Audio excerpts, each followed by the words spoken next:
Well, the world is continuing to mourn the loss of Pope Francis, a spiritual leader whose legacy has touched millions of lives. So back with us this morning, we have Father Rhett Williams from St. Thomas More Catholic Church at USC's campus with more on what the Pope's passing means for the church, the world, and then also here locally. Now, Father Williams, you were telling me about kind of things that you were doing at St. Thomas More yesterday. Yes. So every parish has a portrait of the Pope and then a portrait of the local bishop. Right. And so it's kind of the ruling governances of the church. And so when one dies or retires, we have our tradition of retiring their portrait. So yesterday the students all gathered after Mass, and our student president removed the picture of Pope Francis, and we prayed for the repose of his soul.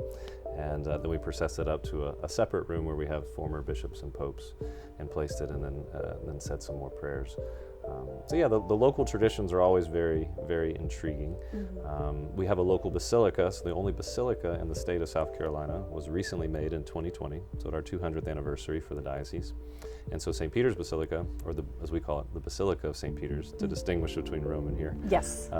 So it's our basilica. And so it's always named by the Pope. So the Pope names for a shrine or a church with special significance. And so St. Peter's has that.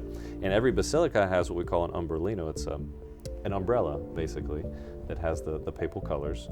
And if a pope is alive and the seat is full, the seat of St. Peter, then it's half open. And if the pope is ever present, it's fully open. Wow. But if a pope dies, it's completely closed. And so this is the first time in the basilica's existence that the umbrellino is completely closed. Wow. And so that's pretty much happening at all basilicas. All basilicas, yeah, so across the world. So also too with USC, tell me about something interesting with the chair as well. Yes, the chair. So when Pope St. John Paul II came and visited the campus, there were two chairs that were used. One remains in the president's house, but the other is also at the Basilica of St. Peter's here in Columbia, South Carolina. So they have the chairs that they've kept, among other different things. And then at St. Thomas More, we have the blood relic of Pope St. John Paul II, which is very rare. So these are nice vestiges of a Pope's visit here. Exactly. I mean, with everything that was happening there too. So what is next? Really quickly, can you kind of explain what is happening next in this timeline with Pope Francis's death?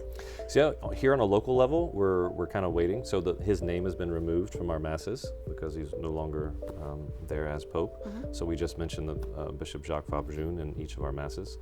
So other than that, it's business per normal, but normally 15 days after we're praying for him. There's the 9 days of mourning.